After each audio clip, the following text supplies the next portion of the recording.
Salve Maria, sou servo missionário Roberto. Vamos reagir aqui os protestantes que dizem que sabem mais que todo mundo. É, ser profundo na história da igreja é ser protestante? A história da igreja me tornou um protestante mais convicto. Olha só, aqui como diz a 2 Tessalonicenses 2 ali, 9 em diante, aquele que não der o crédito à verdade, Deus vai enviar um poder que eles acreditar nas suas próprias verdades. Por quê? Para ser condenado. Porque o que Deus odeia é aquele que despreza a verdade. Que foi confiado, João 16, 13, pelo Espírito Santo. Então, se você negar a verdade, olha só, cara. Olha o perigo. O diabo sabe, cara, se você negar a verdade, você está negando o Espírito Santo. Olha só.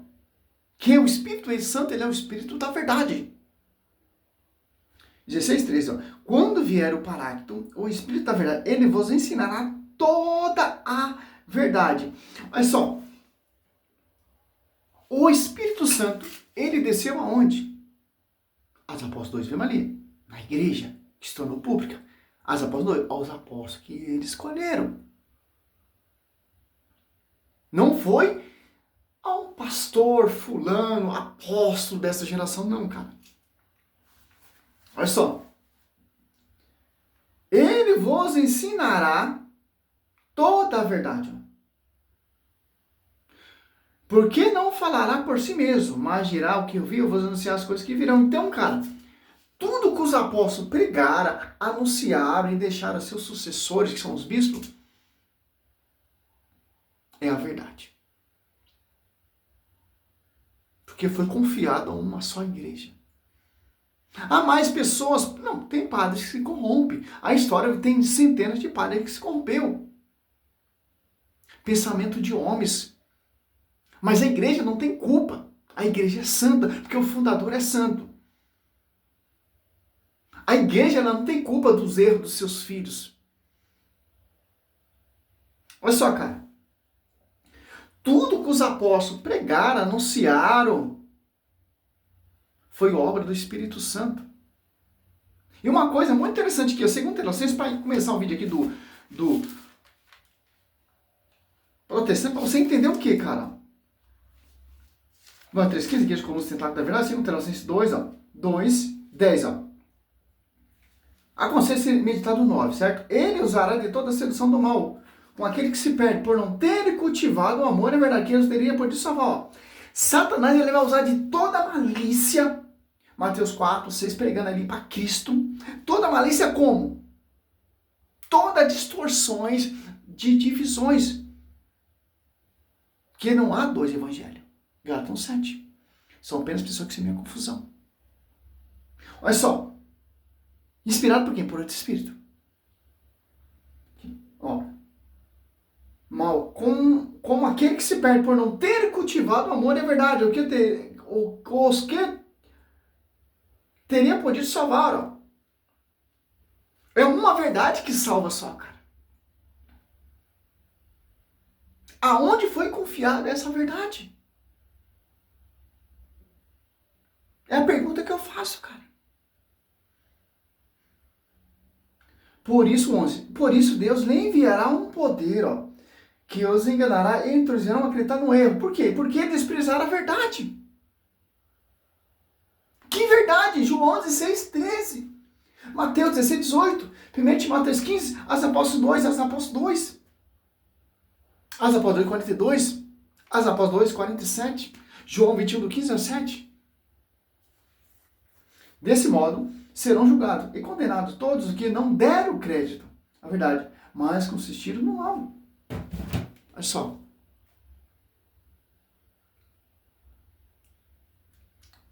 Tudo que esses caras pregam contra a igreja é mentira, cara. Você pode pesquisar, cara. Tudo que esses caras anunciam contra a igreja, a imaculada, os dogmas, é tudo manipulação e distorção, cara. Que nenhum padre, primeiro e segundo século, negava isso.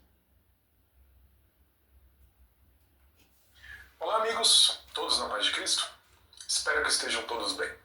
Então, no vídeo de hoje, eu queria fazer uma breve reflexão a respeito da patrística da história da igreja, protestantismo e disputas apologéticas com outras tradições cristãs. É muito comum a gente ouvir, principalmente na apologética católica, mas isso também se repete entre apologistas da ortodoxia oriental, a ideia de que estudar a história da igreja é deixar de ser protestante. Existe um dito do cardeal Newman, que é muito falado, né, em que ele dizia que ser profundo na história da igreja era deixar ou cessar de ser protestante. E quando você vê alguns testemunhos de católicos, por exemplo, né, de ex-protestantes que se converteram ao catolicismo, essa é uma das alegações mais comuns. Você vai estudar a história da igreja, você deixa de ser protestante. O cardeal Newman está muito certo, está muito correto. Se eu for estudar a história da igreja, desde o primeiro século, ou até o século aí da revolta protestante, você vai ver como os pais e a igreja pregavam. Como os apóstolos morreram, como os apóstolos foram martirizados, como os apóstolos deram sua vida, como por exemplo Santo Inácio de Antioquia deu sua vida e falou que era ser moído como um trigo na boca do leão. Você vê as perseguições, você vê o martírio de Pedro e São Paulo. Pedro pregado de ponta cabeça e São Paulo decapitado. Vemos aqui os testemunhos dos papas que foram mártires, que derramaram a vida, derramaram seu sangue e deram a vida pela igreja, para edificar a igreja como São Lino. Cardeal Newman está certo. Olha só que interessante. Já começamos bem o vídeo. Já começamos bem. Então, adianta o quê? Eu ter acesso à história da igreja e continuar com a teimosia, estar no erro, no engano. Você vê, a verdade foi confiada a quem? Como acabei de mencionar aqui. O Espírito da verdade, a igreja. E esse Espírito da verdade que está na igreja, ele vai inspirar pessoas, como por exemplo Santo Inácio de Antioquia, para morrer pela igreja. Santo esteve lá, primeiro mártir, aliás, apóstolo 8, ali você vê. Foi apedrejado, dando a vida pela igreja. Por quê? Está cheio do Espírito Santo. Está a convicção do Espírito da verdade. Essa é a fórmula de se conhecer a história da igreja. Eu, Sérgio Roberto, eu conheço um pouco. Não sou historiador, cara. Eu estou mais para pesquisador agora, né? Mas o meu foco é a Bíblia, que a Bíblia diz que irão surgir pessoas que não vão dar um crédito a essa verdade. E Deus vai enviar um poder para eles acreditar nos seus próprios erros. Por que desprezar a única verdade que foi confiada aonde? A uma igreja protestante? Essa verdade foi confiada à revolta protestante em 1517? Não, cara. Que eu saiba, a Bíblia só tem uma profecia, uma só revelação, uma só doutrina, um só pastoreio, uma só verdade. 1 Coríntios 12 constituiu primeiramente os apóstolos, e os apóstolos constituiu bispos, sucessores. Vamos ver ali a sucessão aliados dos apóstolos 1 ali, no lugar de São Judas. Quem toma a palavra? O pastor universal. Então, essa ideia de Bruno Lima não bate, não corrobora. Simplesmente é uma falácia.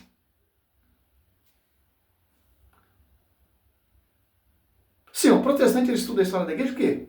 Para amputá-la, para distorcer, como Lucas Manzoli, Tiago Dutra, Pedro Gaiol, Marisvan, João Oliveira, João do Aro Malpago. Então, você vê essas cambadas de historiadores, esses doutores, mas não conseguem chegar ao consenso. Qual é a verdade? A universal ali, a verdade está na universal? Não, não está na universal, está na Assembleia. Não está na Assembleia, está na...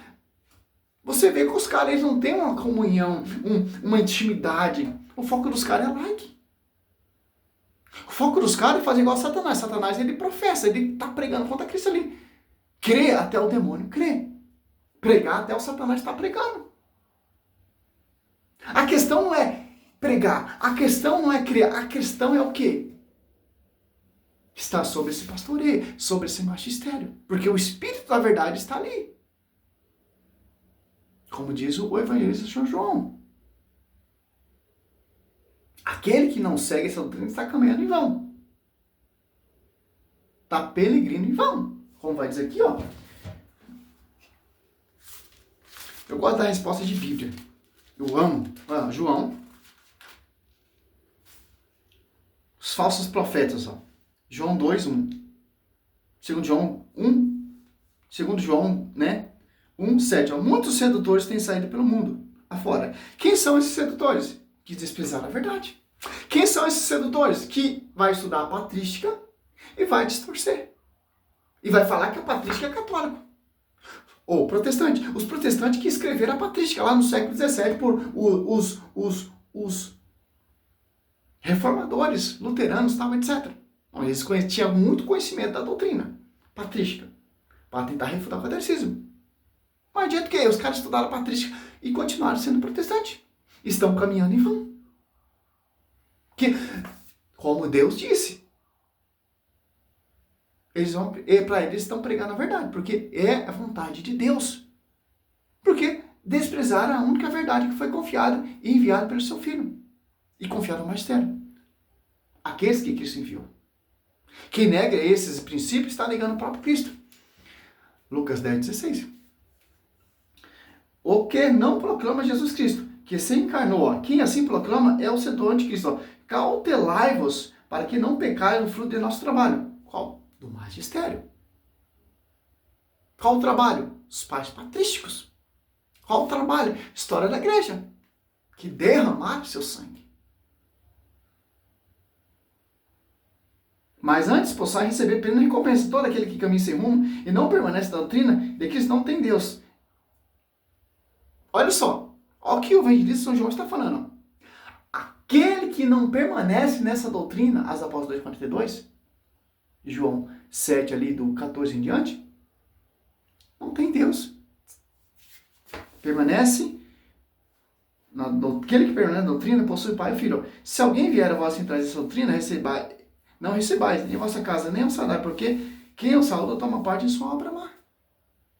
Então, cara, Bruno, você conhece a patrística.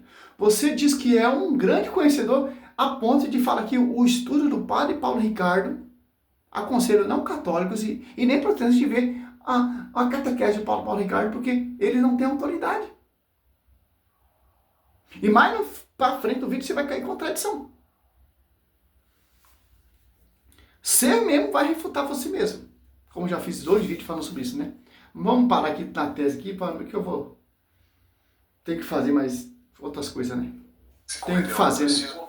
Essa é uma das alegações mais comuns, né? Eles supostamente teriam começado a ler os pais da igreja, a estudar esses teólogos antigos, e isso teria feito com que eles percebessem a verdade do catolicismo e os equívocos do protestantismo.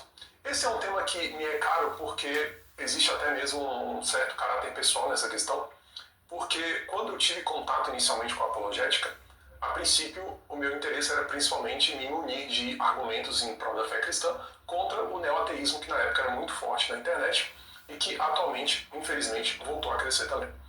Mas, na medida em que a gente se agregava em páginas, né, em grupos de apologética, a gente acabava tendo contato com católicos e os católicos, de alguma forma, tentavam desviar o que seria uma apologética de um mero cristianismo para uma apologética do catolicismo. E aí o argumento mais comum era justamente esse. Era o argumento de que a igreja primitiva, a igreja antiga, era católica, de que todas as doutrinas, todos os dogmas católicos estavam lá desde o início, que poderiam ser rastreados até as fontes primitivas, poderiam ser demonstrados em sua continuidade. Igreja protestante não é que vocês veem de 16 séculos de atrás. E a patrística é o quê? Católica. Conta da igreja primitiva, ali dos primeiros e segundo século. Então não tem como você vai estudar a história patrística lá, todos os patrísticos do primeiro e segundo século, e não chegar à autoridade da igreja, você não chegar à visão da igreja, porque esses pais patrísticos são testemunhos, são filhos da igreja. Muitos próximos, como por exemplo, você está na Antioquia, discípulos de São João, São Policarpo. Então essa visão sua não corrobora. Esse princípio, essa visão sua de estudar a patrística e negar o princípio salvífico que os pais da igreja são católicos. Aponta a igreja, porque eles estão guiados pelo Espírito Santo. Vocês estão guiados por outro espírito. Contraditório. Destruindo e negando fonte verídica, plausível na história. Ao longo da história, e que nós protestantes simplesmente negávamos a história da igreja. Então esse foi o principal argumento que inclusive me fez iniciar o blog Respostas Cristãs. Acredito que muitos de vocês conheçam. Se você ainda não conhece, dê uma checada no meu blog, lá tem muito material. Muita mentira, né? Patrística. E eu levei bem a sério esse argumento. Eu falei, será mesmo, né? Será que no século II a igreja simplesmente explicitou todas essas doutrinas católicas e nós protestantes é que perdemos o bonde? Vai desenvolvendo com o passar do tempo. Claro que vocês perderam o bonde, você vem 16 séculos de atraso.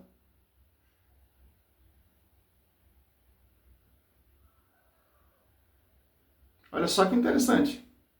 Da história. E aí, como eu sempre fui uma pessoa um pouco cética, né, em relação às narrativas, eu tive o seguinte compromisso, né? Eu falei, vou estudar a história da igreja, mas vou estudar a partir das melhores fontes possíveis. Foi aí que eu comecei a pesquisar e a me munir de uma série de fontes que traziam, inclusive, o desenvolvimento histórico de doutrinas católicas. A primeira que me chamou a atenção, que eu julgo que é a mais importante para qualquer pessoa que vai interagir com o catolicismo, é justamente a questão do papado, né? O papado é o elemento identitário do catolicismo romano. Santa Inês de Leão te contradiz você. O papado tem como provar na história, na tradição. E a partir dali, eu me muni das melhores fontes possíveis. E digo que a maior parte dessas fontes eram fontes católicas. Porque a minha ideia era, eu vou ter contato com a melhor... Tá igual o Lucas Gesta, lá, historiador, lá, disse que a fonte deles são fonte católica. Ele estuda em colégio católico. E que um vai ver o estudo dele é uma groselha, cara. Porque eles tentam usar esse termo, mas fonte católicas, tal, etc. Sim, você pode usar, você pode pegar lá, comprar a patrística católica e estudar. E distorcer e botá-la. Porque vocês não querem ter um compromisso com a verdade. Porque o dia que você mostrar a patrística que era católica, os pensamentos como São Bezerra Cesarelli, Pedro esteve em Roma 25 anos ali, foi batizado, foi pregado, vai apresentar isso para o público protestante, claro que eles vão ter interesse em estudar a história da igreja e vai se tornar católico, porque a história da igreja te leva a ser católico. Não te leva a você ter essa visão protestante. Porque nenhum pai da igreja tinha essa visão protestante. Nenhum pai da igreja defendia esse princípio. A própria Escritura proíbe divisão, Mateus 12, 25.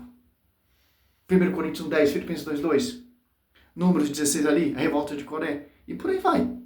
Eu vou ter contato com a melhor defesa possível do catolicismo nesses dogmas, nessas doutrinas. Na época, o primeiro livro que eu acabei lendo, inclusive, foi o livro sobre o desenvolvimento do papado do Klaus Schatz, que é um acadêmico católico, inclusive.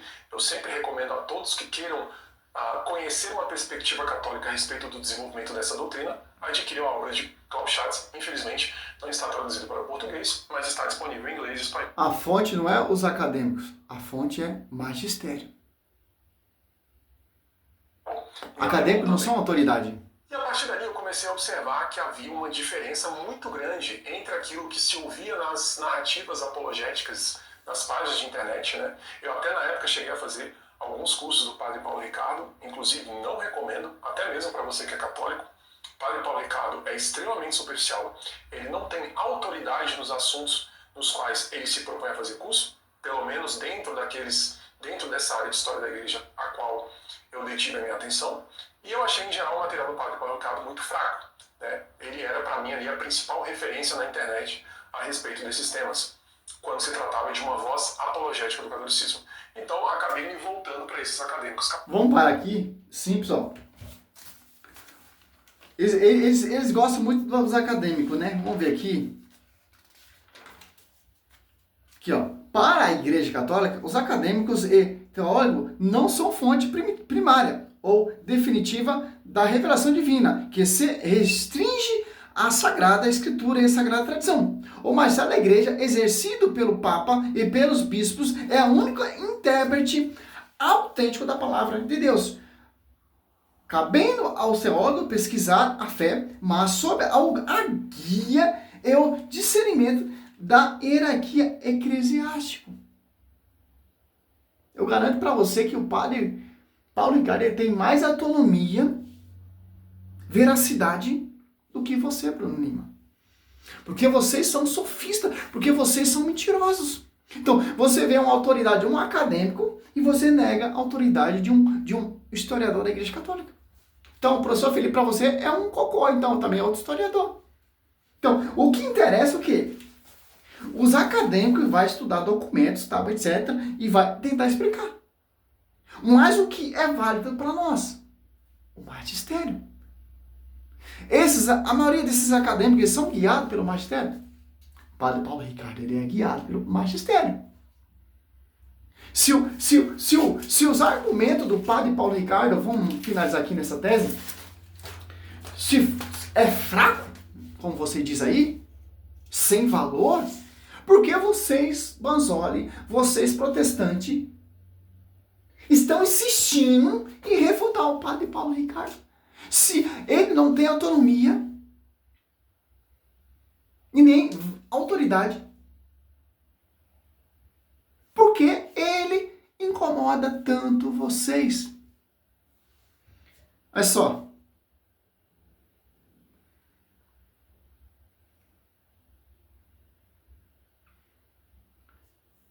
Lucas Banzoli refutando o padre Paulo Ricardo.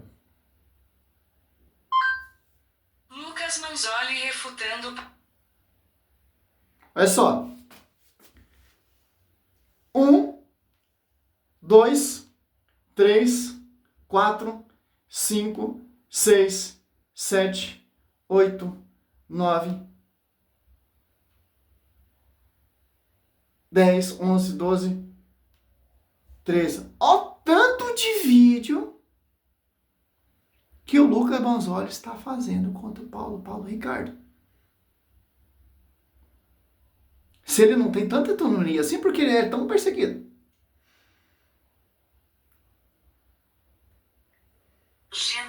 É uma pergunta que eu te faço.